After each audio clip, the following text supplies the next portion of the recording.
आओ भाई, मेरे नन्हे शहजादों और शहजादियों, मैं आज आपको एक बहुत दिलचस्प और सबक आमोज कहानी सुनाता हूँ। ये कहानी शुरू होती है एक तूफानी रात से, जहाँ तूफान ही तूफान था। अचानक दरख्त गिरने लगे, आसमान पर बिजली कड़कने लगी, हवाएं तेज हो गईं, परिंदे इधर उधर गिरने लगे। फिर मारे डर के सब जानवर भाग रहे थे। एक अजीब सा शोर माहौल को बहुत खौफनाक बना रहा था। तब अचानक एक रोती हुई हिरन की आवाज आई, जिसका बच्चा तूफान में कहीं खो गया था। मेरा बच्चा कहाँ है? मैंने इसे तूफान में खो दिया है। तो सब जानवर मिलकर उसके बच्चे को ढूंढने लगे। और फिर वो बच्चा मिला या नहीं, क्या आप जानना चाहते हो? तो उसके लिए आप जल्दी से मेरे चैनल उर्दू एक्सप्रेस 87 को सब्सक्राइब करो। और अब अगर आपने सब्सक्राइब कर लिया है तो चलो फिर पूरी कहानी शुरू करते हैं। बच्चों, आज की कहानी बहुत खास है।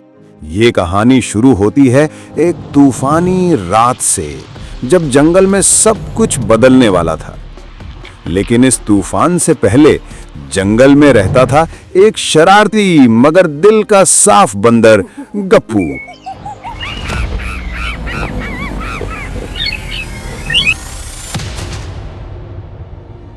एक दिन उसने खरगोश के साथ शरारत की।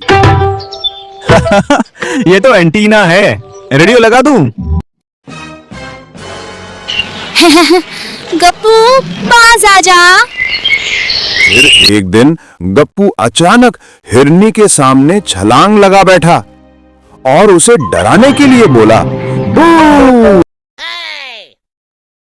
डर गई ना? गप्पू तो बाज नहीं आएगा। ऐसे ही गप्पू छुपते छपाते एक दिन उल्लू के घोंसले में जा पहुंचा और उसके घोंसले पर फूल फेंकना शुरू कर दिए। उल्लू ने जब बाहर शोर की आवाज सुनी तो वो अपने घोंसले से बाहर निकला और देखा कि गप्पू फूल गिरा रहा है। तो वो बोला, ओहो, ये क्या हो रहा है? मेरे घोंसले में फूल कौन फेंक रहा है? ऐसे वो सबको सताता और हंसाता रहता। गप्पू की शरारतें कम होने का नाम ही नहीं ले रही थीं। गप्पू अब किसको तंग किया? और फिर एक दिन जंगल में एक नया दोस्त आया, नन्हा सा लोमड़ी का बच्चा टोमी। और गप्पू ने टोमी को भी ऐसे ही डराने की कोशिश की जैसे वो दूसरों को डराता था।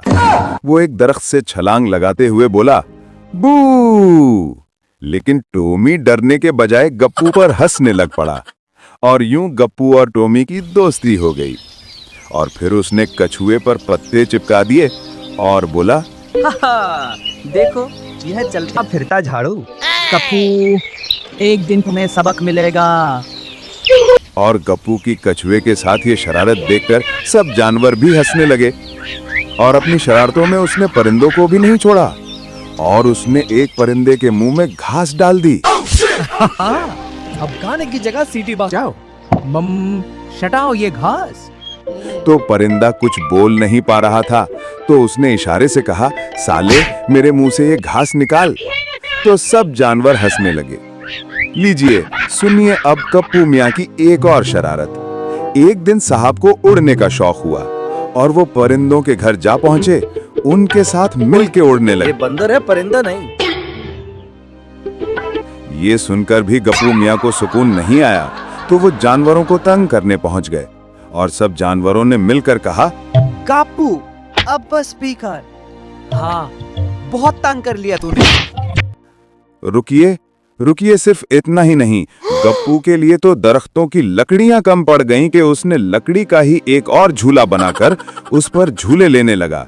वाह वाह, ये तो झूला है, झूला। पास ही एक गिलहरी खड़ी थी, वो भी चुप न रही और बोली, उतारो नीचे, बदतमीज बंदर। गिलहरी की बात सुनकर सब जानवर हंसने लगे। लेकिन गप्पू की मस्तियां कहाँ खत्म होने वाली थीं और वो निकल पड़ा किसी और को तंग करने।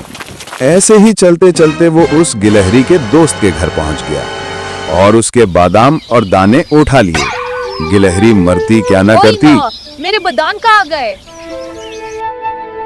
ये क्या, गप्पू ने तो खरगोश को पकड़ लिया और एक दरख्त पर चढ़ गया। नीचे सब जानवर खड़े होकर उसे उतरने का कहने लगे, लेकिन गप्पू बाबा अपनी ही मस्तियों में गुम थे। गप्पू मियाँ को सुकून नहीं आया तो वो जानवरों को तंग करने पहुंच गए। सब जानवरों ने मिलकर कहा, गप्पू तो और कितना तंग करेगा। लेकिन बच्चों, खुशियों के दिन हमेशा कायम नहीं रहते। कितना सुकून है आज जंगल में। हाँ, लगता है सब ठीक है। पर ये खामोशी कैसी है? हाँ, जैसे कुछ होने वाला है।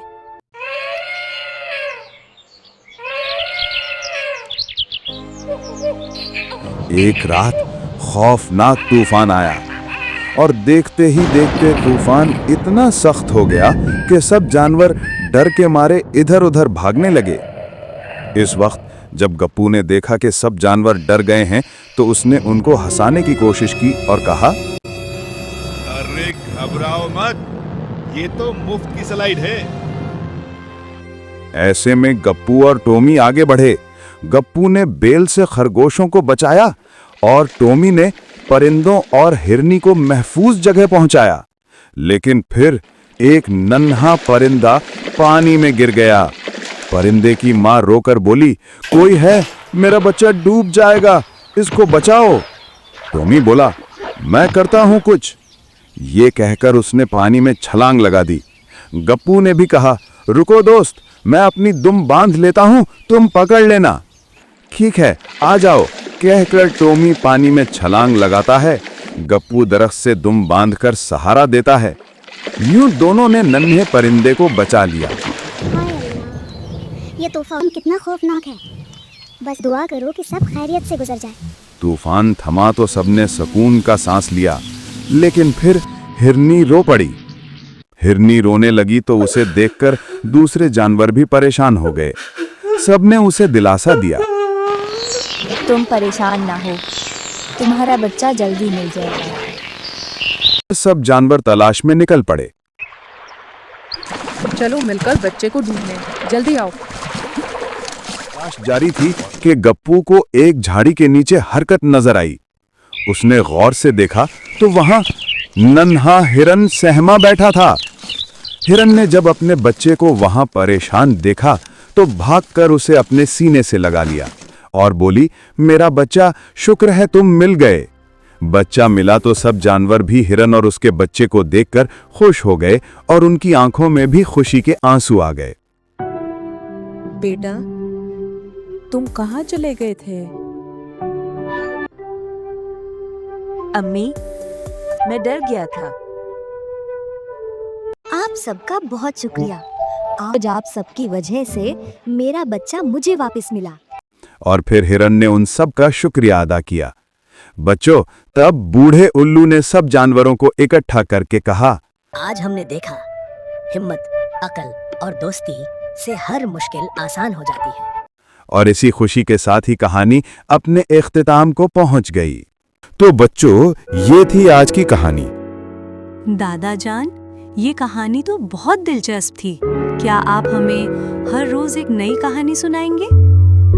हाँ हाँ, क्यों नहीं मेरे बच्चों, लेकिन उसके लिए पहले आपको मेरे चैनल उर्दू एक्सप्रेस 87 को सब्सक्राइब करने के साथ मेरी इस वीडियो को लाइक और दोस्तों के साथ शेयर भी करना होगा। तो फिर मिलते हैं कल एक नई कहानी के साथ। तब तक के लिए अल्लाह हाफिज।